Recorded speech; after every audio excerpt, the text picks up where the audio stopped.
ಘಟಕದ ಪ್ರಧಾನ ಕಾರ್ಯದರ್ಶಿಗಳಾದಂಥ ವಕೀಲರು ಮುನ್ರಾಜ್ ಅವರು ತಿಳಿಸಿದ ಹಾಗೆ ನಾವು ಭಾರತೀಯರು, ಮೊದಲನೇ ನಾವೆಲ್ಲರೂ ಸಹ ಭಾರತೀಯರು ಅನ್ನೋ ಒಂದು ಗೌರವ ಘನತೆ ನಮ್ಮಲ್ಲಿರಬೇಕು. ಒಬ್ಬ ರಾಜ್ಯಸಭಾ ಸದಸ್ಯನ ಆಯ್ಕೆ ಆಗ್ತಕ್ಕಂಥ ಸಂದರ್ಭದಲ್ಲಿ ಅವರ ಹಿಂಬಾಲಕರು ಪಾಕಿಸ್ತಾನಕ್ಕೆ ಜೈಕಾರ ಕೂಗ್ತಾರೆ ಅಂತ ಹೇಳಿದ್ರೆ ಅವರ ಬೆಂಬಲಿಗರು ಇನ್ನು ಯಾವ ಮಟ್ಟಕ್ಕೆ ಅವರು ಪ್ರಿಪೇರ್ ಆಗಿ ಬಂದಿರ್ತಾರೆ, ಅದು ಉದ್ದೇಶಪೂರ್ವಕವಾಗಿ ಬಂದಿರತಕ್ಕಂಥದ್ದು. ಯಾವುದೇ ಕಾರಣಕ್ಕೂ ಅನಿರೀಕ್ಷಿತವಾಗಿ ನಡೆದಿರೋ ಘಟನೆ ಅಲ್ಲ ಇದು. ನಾಸಿರ್ ಹುಸೇನ್ನ ಮೊನ್ನೆ ಪತ್ರಕರ್ತರು ಪ್ರಶ್ನೆ ಮಾಡಿದ್ರೆ ಹೋಗಲೇ ಹೋಗೋ ಅಂತ ಹೇಳಿ ಅವ್ರನ್ನ ಹೊರಗಟ್ಟಂತ ಕೆಲಸ ಮಾಡ್ತಾರೆ. ಅಂದ್ರೆ ಅರ್ಥ ಮಾಡ್ಕೊಳ್ರಿ, ಕಾಂಗ್ರೆಸ್ ಸರ್ಕಾರ ಯಾವ ನಿಟ್ಟಿನಲ್ಲಿ ಸಾಕ್ತಾ ಇದೆ ಅಂತ ಹೇಳಿದ್ರೆ ಗೊತ್ತಾಗ್ತದೆ. ಭಯೋತ್ಪಾದಕರಿಗೆ ಶತ್ರು ರಾಷ್ಟ್ರನ ಬೆಂಬಲಿಸತಕ್ಕಂಥ ಕಾರ್ಯಕರ್ತರನ್ನು ಇಟ್ಕೊಂಡಿರ್ತಕ್ಕಂಥ ಕಾಂಗ್ರೆಸ್ ಸರ್ಕಾರ ಈ ನಮ್ಮ ರಾಷ್ಟ್ರವನ್ನು ಆಳ್ತಕ್ಕಂಥ ಯಾವುದೇ ನೈತಿಕತೆ ಇಲ್ಲ. ಈ ಕೂಡಲೇ ಏನೀಗಾಗಲೇ ಆಯ್ಕೆ ಆಗಿರ್ತಕ್ಕಂಥ ರಾಜ್ಯಸಭಾ ಸದಸ್ಯರು ಕೂಡಲೇ ರಾಜೀನಾಮೆಯನ್ನು ಕೊಡಬೇಕು. ಹಾಗೆ ದೇಶದ್ರೋಹಿಗೆ ಪಾಕಿಸ್ತಾನಕ್ಕೆ ಜೈಕಾರ ಕೂಗಿರ್ತಕ್ಕಂಥ ರಾಷ್ಟ್ರದ್ರೋಹಿಗಳನ್ನ ಈ ಕೂಡಲೇ ರಾಷ್ಟ್ರದ್ರೋಹದ ಕಾಯ್ದೆಯಡಿ ಅವರನ್ನ ಬಂಧಿಸಿ ಕೂಡಲೇ ಕಾನೂನು ರೀತಿ ಕ್ರಮ ಕೈಗೊಳ್ಳಬೇಕು. ಇಲ್ಲವಾದ್ರೆ ಬಿಜೆಪಿ ರಾಜ್ಯಾದ್ಯಂತ ಉಗ್ರವಾದ ಒಂದು ಹೋರಾಟ ನಡೀತಾ ಇದೆ. ಈಗಾಗಲೇ ರಾಜ್ಯ ಯುವ ಮೋರ್ಚಾ ರಾಜ್ಯಾಧ್ಯಕ್ಷರಾದ ಧೀರಜ್ ಮುನ್ರಾಜ್ ಅವರ ನೇತೃತ್ವದಲ್ಲಿ ರಾಜ್ಯಾದ್ಯಂತ ಎಲ್ಲ ನಗರ ಮಂಡಲಗಳಲ್ಲೂ, ಗ್ರಾಮಾಂತರ ಮಂಡಲಗಳಲ್ಲೂ ಹಾಗೂ ಜಿಲ್ಲಾ ಕೇಂದ್ರಗಳಲ್ಲೂ ಸಹ ಈಗಾಗಲೇ ಹೋರಾಟವನ್ನು ಹಮ್ಮಿಕೊಂಡಿದ್ದೀವಿ. ಈ ಒಂದು ಹೋರಾಟ ಉಗ್ರವಾದ ಸ್ವರೂಪವನ್ನು ಹೋರಾಟಕ್ಕೆ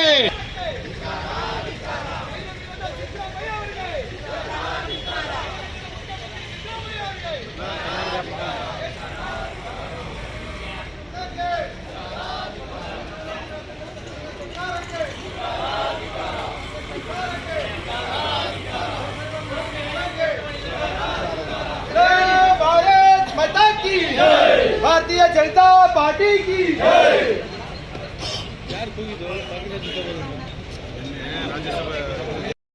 ಸರ್ಕಾರಕ್ಕೆ ದೇಶ ಪ್ರೇಮ ವಿರೋಧಿ ಕಾಂಗ್ರೆಸ್ ಸರ್ಕಾರಕ್ಕೆ, ದೇಶಭಕ್ತಿ ವಿರೋಧಿ ಕಾಂಗ್ರೆಸ್ ಸರ್ಕಾರಕ್ಕೆ, ಹೇಳಿ ಕಾಂಗ್ರೆಸ್ ಸರ್ಕಾರಕ್ಕೆ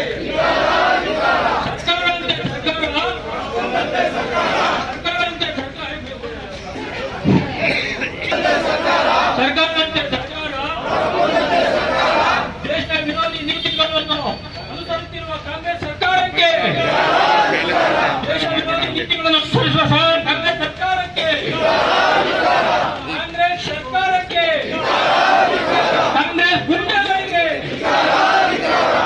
ಕಾಂಗ್ರೆಸ್ ಸರ್ಕಾರಕ್ಕೆ ಈ ಒಂದು ಪ್ರತಿಭಟನೆ ಕುರಿತು ನಿಕಟಪೂರ್ವ ಪ್ರಧಾನ ಕಾರ್ಯದರ್ಶಿ ದೊಡ್ಡಬಳ್ಳಾಪುರ ತಾಲೂಕಿನ ಅಧ್ಯಕ್ಷರಾದಂತಹ ನಾಗೇಶ್ ಅವರೇ ಹಾಗೂ ನಗರ ಅಧ್ಯಕ್ಷರಾದಂತಹ ಮುದ್ದಪ್ಪನವರೇ ಹಾಗೂ ಭಾಗವಹಿಸಿರ್ತಕ್ಕಂಥ ಎಲ್ಲ ಕಾರ್ಯಕರ್ತ ಬಂಧು ಭಗಿನಿಯರೇ, ನಿಜಕ್ಕೂ ಈ ಒಂದು ಘಟನೆ ಅತ್ಯಂತ ದುಃಖದಾಯಕವಾದಂಥ ಘಟನೆ.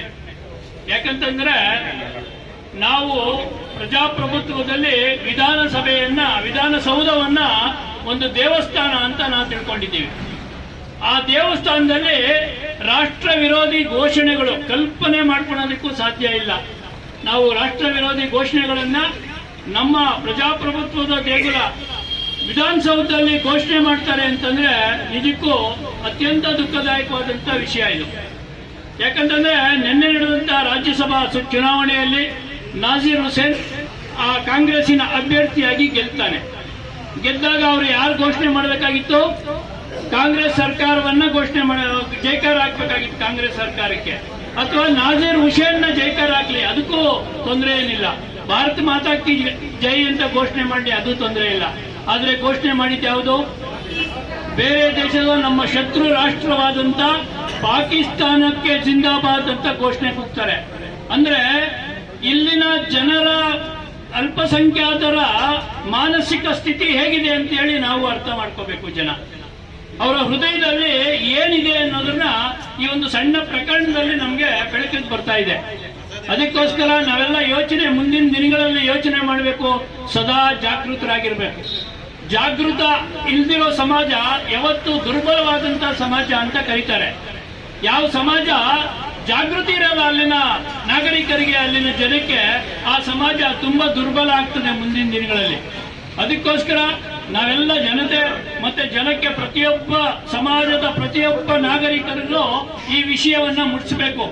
ಒಂದು ರಾಷ್ಟ್ರದ ನಮ್ಮ ವಿರೋಧಿ ರಾಷ್ಟ್ರದ ಘೋಷಣೆ ಕೂಗ್ತಾರೆ ಅಂತಂದ್ರೆ ಅವರ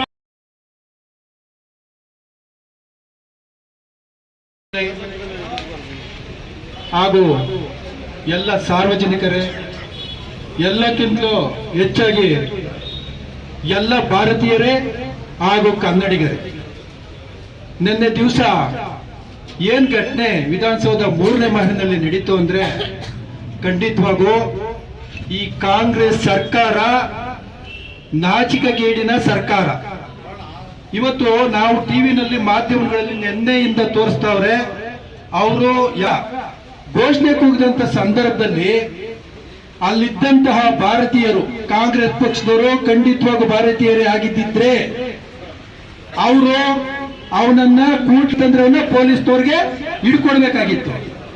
ಅವ್ರು ಅದನ್ನ ಬಿಟ್ಟು ಇವತ್ತು ಕೊಡ್ತಾ ಇರೋಂತ ಹೇಳಿಕೆ ಸಿದ್ದರಾಮಯ್ಯ ಸಿಎಂ ಅವರು, ಆಮೇಲೆ ಗೃಹ ಮಂತ್ರಿ ಆದಂತ ಪರಮೇಶ್ವರ್ ಎಲ್ಲರೂ ಕೂಡ ಯಾವ ರೀತಿ ಸಮರ್ಥಿಸ್ಕೊಂತಾರೆ ಅಂದ್ರೆ, ತನಿಖೆ ಬೇಕಾ, FSL ರಿಪೋರ್ಟ್ ಕಳಿಸ್ಬೇಕಾ? ಏನಕ್ಕೆ FSL ರಿಪೋರ್ಟ್ ಕಳಿಸ್ಬೇಕು? ಇದು ಯಾವ್ದಾದ್ರು ಮರ್ಡರ್ ಕೇಸ ಅಥವಾ ಯಾವ್ದಾದ್ರು ಸಾಕ್ಷ್ಯ ಅಲ್ಲಿ ಕಂಡೆದ್ರಿಗೆ ಇದು ಪ್ರೈಮಾ ಫೇಸಿಯ ಮೇಲ್. ಎಲ್ಲರಿಗೂ ನಮಸ್ಕಾರ. ಈ ಕೊಟ್ಟಿರ್ತಕ್ಕಂಥ ಮನವಿಯನ್ನ ಸರ್ಕಾರಕ್ಕೆ ಕಳಿಸೋ ವ್ಯವಸ್ಥೆನ ತಹಶೀಲ್ದಾರ್ ಅವರು ಬಂದ ಕೂಡಲೇ ನಾನು ಕ್ರಮ ಕೈಗೊಳ್ತೀನಿ. ಎಲ್ಲರಿಗೂ ವಂದನೆ. ಎಲ್ಲಿವರೆಗೂ ಹೋರಾಟ, ಎಲ್ಲಿವರೆಗೂ ಹೋರಾಟ, ಬಂಧಿಸಿ ಬಂಧಿಸಿ ಬಂಧಿಸಿ ಬಂಧಿಸಿ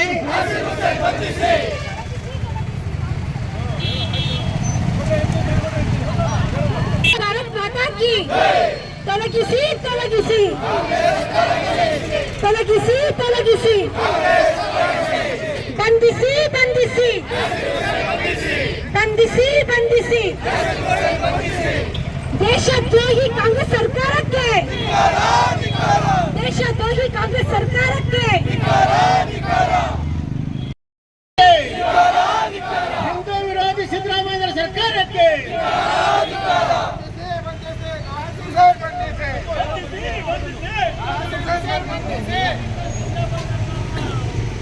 ಪಾಕಿಸ್ತಾನಕ್ಕೆ ಜೈ ಅನ್ನೋರಂತ ಕಾರ್ಯಕರ್ತರಿಗೆ ಸಮರ್ಥನೆ ಮಾಡಿಕೊಳ್ಬೇಕಂತ ಕಾಂಗ್ರೆಸ್ ಸರ್ಕಾರಕ್ಕೆ ಹೇಳಿ ಧಿಕ್ಕಾರ.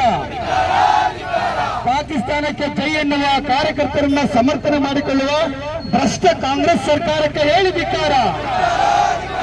ಪಾಕಿಸ್ತಾನಕ್ಕೆ ಜೈ ಎನ್ನುವ ಕಾರ್ಯಕರ್ತರುಗಳನ್ನ ಸಮರ್ಥನೆ ಮಾಡಿಕೊಳ್ಳುವ ದೇಶ ವಿರೋಧಿ ಕಾಂಗ್ರೆಸ್ ಸರ್ಕಾರಕ್ಕೆ ಹೇಳಿ ಧಿಕ್ಕಾರ. ಭ್ರಷ್ಟ ಕಾಂಗ್ರೆಸ್ ಸರ್ಕಾರಕ್ಕೆ ಹೇಳಿ ಧಿಕ್ಕಾರ. ಮುಖ್ಯಮಂತ್ರಿಗಳಿಗೆ ಹೇಳಿ ಧಿಕ್ಕಾರ.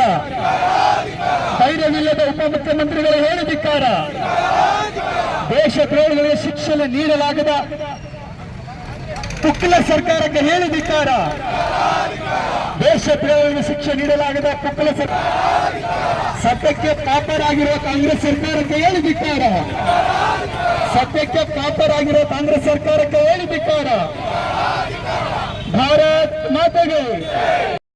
ಪಾಕಿಸ್ತಾನಕ್ಕೆ ಜೈಕಾರ ಹಾಕಿದ ಲೋಫರ್ ಗುಂಡಾಗೆ ನಾಸಾಚಾರಿ ಕಾಂಗ್ರೆಸ್ ಹೋಮ್ ಮಿನಿಸ್ಟರ್ಗೆ ಹೇಳಿ ಧಿಕ್ಕಾರ. ಕಾನೂನು ಸುವ್ಯವಸ್ಥೆಯನ್ನು ಹದಗೆಡಿಸುತ್ತಿರುವ ಭ್ರಷ್ಟಾಚಾರಿ ಹೋಮ್ ಮಿನಿಸ್ಟರ್ಗೆ ಹೇಳಿ ಧಿಕ್ಕಾರ. ಬಂಧಿಸಿ ಬಂಧಿಸಿ ಬಂಧಿಸಿ ಬಂಧಿಸಿ.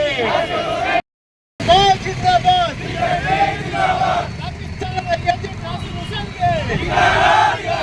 ಹಿಂದೂ ವಿರೋಧಿ ಕಾಂಗ್ರೆಸ್ ಸರ್ಕಾರ, ಹಿಂದೂ ವಿರೋಧಿ ಸಿದ್ದರಾಮಯ್ಯ ಸರ್ಕಾರಕ್ಕೆ, ಪಾಕಿಸ್ತಾನದ ಏಜೆಂಟ್ ನಾಸಿರ್ ಹುಸೇನ್ಗೆ, ಹಿಂದೂ ವಿರೋಧಿ ಕಾಂಗ್ರೆಸ್ ಸರ್ಕಾರಕ್ಕೆ